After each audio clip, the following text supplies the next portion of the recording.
Jean-François Conant, bonjour. Bonjour. Bienvenue sur le plateau de Questions RH. Vous êtes directeur de l'innovation et de l'insertion sociale chez ADECO et vous êtes également responsable du projet d'espace handicap qui vient d'être ouvert à Paris par le groupe. Alors pourquoi avoir créé une agence 100% dédiée au handicap ? Alors premièrement, ce n'est pas une agence, vous l'avez bien dit, c'est un espace emploi. On a la volonté d'offrir des services larges en ressources humaines et pas uniquement ce que peut faire une agence de travail temporaire ou une agence d'emploi classique. Pourquoi avons-nous créé cet espace emploi ? Parce qu'aujourd'hui, la question de l'intégration, l'embauche, l'accompagnement, le reclassement des personnes handicapées nécessite une expertise. On n'est plus sur les mêmes problématiques qu'il y a quelques années. Les entreprises sont plus engagées sur ces sujets-là. Et aujourd'hui, la plus grosse difficulté, c'est de mettre en adéquation offre et demande, c'est-à-dire profil de candidat et demande d'entreprise. Et pour ça, on avait besoin d'une structure spécialisée. Et alors, ça fonctionne concrètement comment, cet espace ? Alors, ça fonctionne sur deux parties, bien sûr. Une partie candidat liée à la recherche de candidats, à l'accompagnement de ces candidats qui sont prescrits vers cet espace emploi. Ils ne viennent pas là parce qu'ils ont vu une annonce sur la vitrine, comme ça peut se faire dans des agences d'emploi, ou une annonce dans la presse, mais parce qu'ils ont été orientés par nos agences, présentes partout en Île-de-France, et par des partenaires du secteur du handicap.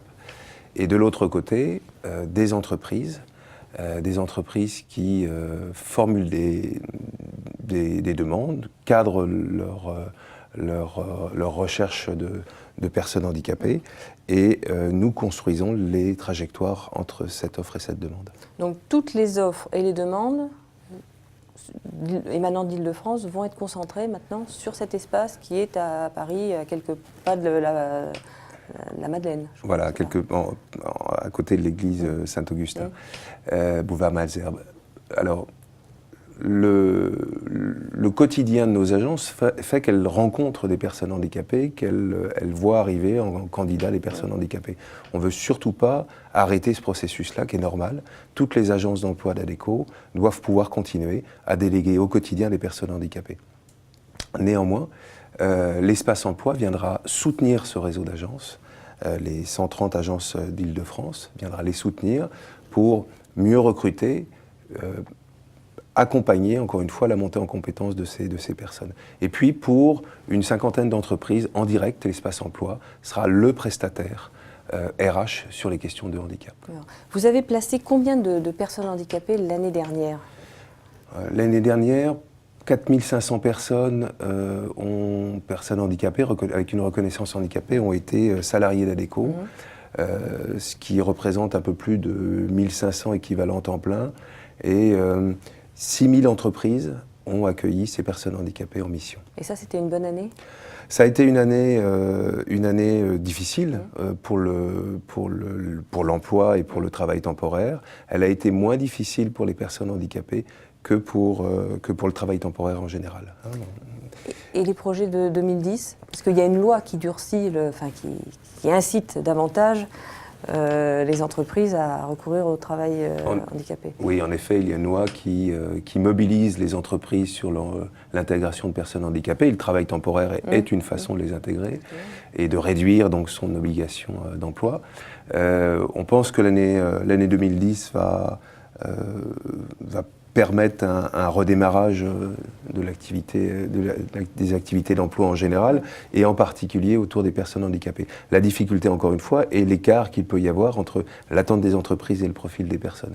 Donc concrètement, si on souhaite pouvoir redévelopper à nouveau le volume d'heures de travail proposé aux personnes handicapées, on veut aussi augmenter l'intensité d'emploi, c'est-à-dire permettre à une personne de se rapprocher le plus possible du plein temps.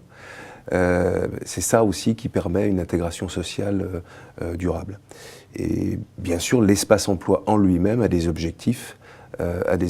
C'est un pilote, c'est-à-dire une expérimentation, mais on pense que pour l'Île-de-France, ça devrait permettre d'augmenter de façon sensible la mise à l'emploi de personnes handicapées. Alors cet espace, il va être parrainé, sponsorisé, enfin, je ne sais pas comment le terme exact qu'on emploie, mais par des entreprises.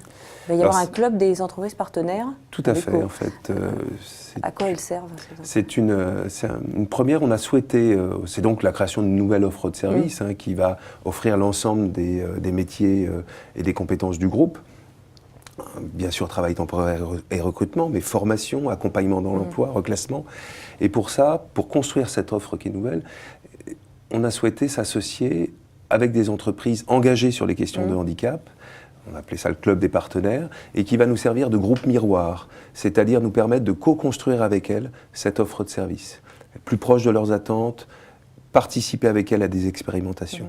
Donc ce club de partenaires, et puis pour profiter quelque part de cette fédération d'entreprises engagées sur ces sujets de handicap, on va s'associer avec des organismes scientifiques et de recherche et d'études pour essayer de mieux comprendre les freins à l'accès à l'emploi des personnes handicapées. Et ces entreprises ont accepté, de façon officielle, d'être terrain de cette analyse et de cette meilleure compréhension. Et alors, il y en a combien?